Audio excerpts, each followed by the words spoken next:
Bonjour Thomas, peux-tu te présenter? Oui, bonjour. Alors, je suis Thomas Ozinski, je suis kinésithérapeute spécialisé dans les troubles musculo-squelettiques et principalement dans le phénomène de la douleur qui a été le sujet de ma thèse de sciences. J'ai été particulièrement investi dans le développement de différentes associations savantes comme le groupe d'intérêt douleur, la française de physiothérapie et la SFETD. Je participe aussi aux travaux de recherche de l'équipe Airfan et j'ai une activité de soins en libéral et à l'hôpital en parallèle encore d'une activité de formation, formation initiale et continue, que ce soit pour les kinésithérapeutes, podologues ou médecins. Ok, et du coup, peux-tu nous expliquer d'où vous est venue l'idée de ce cours? Nous avons pensé ce cours parce que nous savons d'expérience et des enquêtes que nous avons menées et publiées avec Yannick Barthier-Busson que la formation initiale est relativement faible dans le domaine des neurosciences, de la douleur et de la compréhension de ce phénomène-là pour la prise en charge des patients douloureux. Donc nous voulions proposer une offre de formation qui permet de combler certains éléments de ce manque. De plus, nous avons l'impression qu'il existe un manque de vision non simpliste et simplifiée dans la formation en général, que ce soit initiale ou continue, et ce qu'on a pu constater par exemple avec une époque où il y avait un débat hands-on, hands-off sur la pratique du soin des patients douloureux.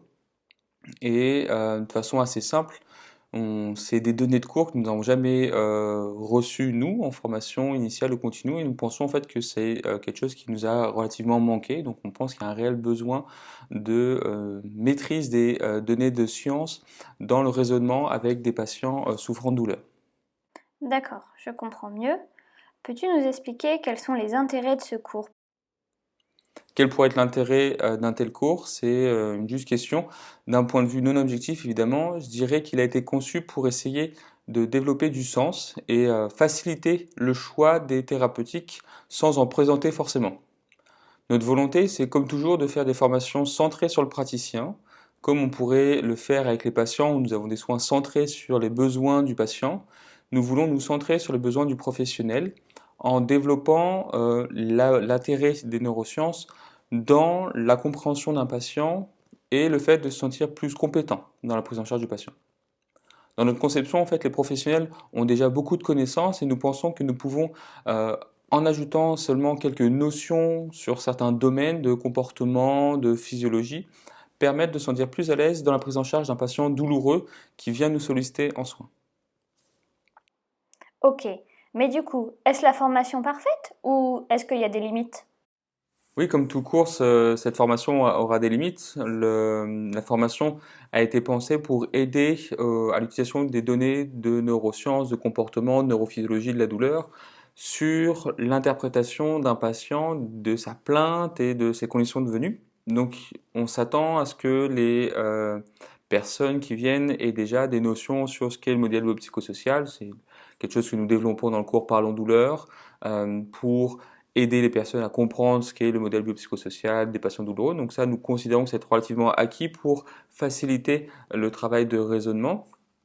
Et évidemment, nous avons aussi l'incapacité de traiter l'ensemble des problèmes liés à la douleur, donc tous les cas spéciaux, les personnes dyscommunicantes ou des aspects de médication, ça nous ne revenons pas dessus.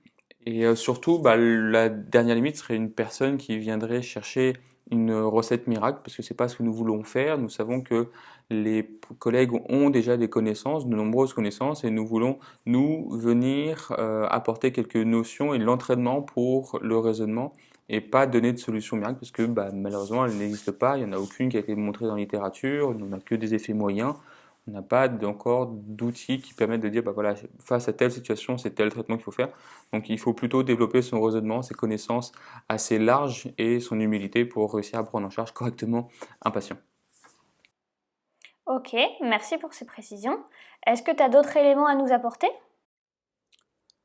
Dernièrement, j'aimerais parler un peu de notre philosophie, comme à chaque fois dans les formations que nous proposons pour Physiothérapie for Pain. L'idée est toujours pour nous de partager et de se centrer sur le professionnel comme on le fait avec les patients. Et nous considérons que la pratique fondée sur les données probantes, c'est grossièrement quelle lecture nous pouvons faire personnelle des données de la littérature, comment cette lecture est influencée par notre expérience clinique. Et donc nous avons toujours le plaisir de partager avec les collègues et pouvoir aussi recevoir de leur part. Parce qu'évidemment, même si nous nous spécialisons dans ce champ-là, nous ne pouvons pas tout lire, ils n'ont pas l'expérience de tous les genres de patients et c'est toujours très intéressant de pouvoir partager et d'approfondir ça.